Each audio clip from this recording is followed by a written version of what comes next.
আজকে আপনাদের সঙ্গে মিলিত হওয়ার সুযোগ পেয়ে আমি নিজেকে আনন্দিত বোধ করছি। আমাদের অভিজ্ঞতা বা আমার অভিজ্ঞতা অত্যন্ত মধুর নয়।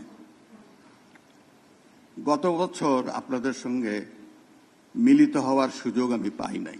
আপনাদের সঙ্গে বছরে একবার রাষ্ট্রপতি মিলিত হন, কিন্তু গত বছর যে সরকার ছিল ক্ষমতায় তারা রাষ্ট্রপতিকে বঞ্চিত করেছে। আমি দুঃখের সঙ্গে আজকে আপনাদের সামনে উপস্থাপন করছি। বর্তমান রাজনৈতিক সরকার, গণতান্ত্রিক সরকার নির্বাচিত হওয়ার পরে সেই প্রথাকে আবার চালু রেখেছেন। এজন্য সরকারকে ধন্যবাদ জানাচ্ছি। প্রিয় বন্ধুগণ, আজকের সভায় আপনারা প্রত্যেকেই নিজ নিজ প্রশাসনকে, জেলা প্রশাসনকে আপনারা প্রতিনিধিত্ব করেন। বিভাগীয় কমিশনারগণ তাদের নিয়ন্ত্রণ করেন। আজ আপনারা আমার এখানে আসছেন, বঙ্গভবনে আসছেন, এই জন্য আমি বলতে গেলে আমি খুবই আনন্দিত। 2026 সালে বঙ্গভবনে আপনাদেরকে আমি স্বাগত জানাচ্ছি। শুরুতেই আমি গভীর শ্রদ্ধার সঙ্গে স্মরণ করছি মহান মুক্তিযুদ্ধের অকুতোভয় শহীদ ও বীর মুক্তিযোদ্ধাদের, যাদের অসামান্য অবদান ও আত্মত্যাগের বিনিময়ে আমরা পেয়েছি প্রিয় স্বাধীনতা। তাদের এই আত্মদান চিরদিন আমাদের জাতীয় জীবনে প্রেরণার উৎস হয়ে থাকবে। আমি বিনম্র চিত্তে স্মরণ করছি মহান স্বাধীনতার ঘোষক শহীদ রাষ্ট্রপতি জিয়াউর রহমান বীরোত্তম, মহান মুক্তিযুদ্ধের সকল বীর সেনানী, সংগঠক ও জাতীয় নেতৃবৃন্দকে, যাদের অবদান অবশ্যই অনস্বীকার্য।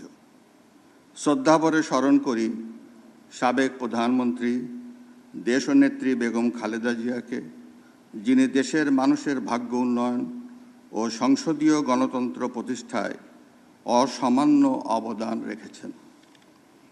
আমি কৃতজ্ঞ চিত্রে স্মরণ করছি 2024 সালের জুলাই আগস্ট ছাত্র জনতার গণঅভ্যুত্থান এবং দীর্ঘ গণতান্ত্রিক আন্দোলনের শহীদ ও আহতদের, যাদের চরম আত্মত্যাগ ও অসীম সাহসিকতার মধ্য দিয়ে দেশে গণতন্ত্র পুনঃ প্রতিষ্ঠা পেয়েছে, সৃষ্টি হয়েছে জবাবদিহিমূলক, মানবিক ও ন্যায়ভিত্তিক নতুন বাংলাদেশ গড়ার বিশাল সুযোগ।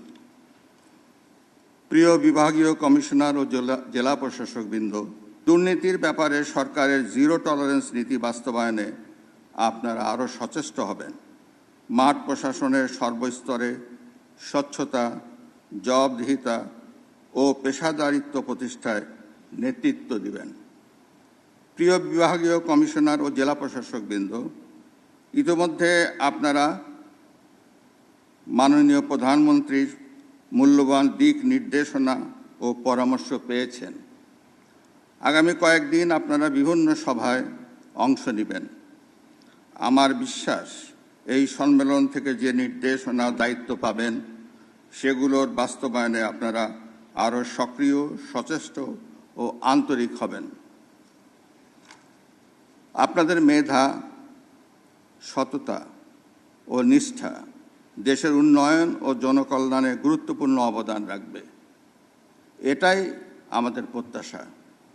আমি বিশ্বাস করি আপনারা অর্পিত দায়িত্ব সফলভাবে পালনের মাধ্যমে একটি উন্নত, আধুনিক, ন্যায়ভিত্তিক, মানবিক বাংলাদেশ গড়ে তুলতে অগ্রণী ভূমিকা রাখবেন। জনকল্যাণমুখী গণতান্ত্রিক সরকারের ভাবমূর্তি আরও উজ্জ্বল ও সমুন্নত রাখবেন।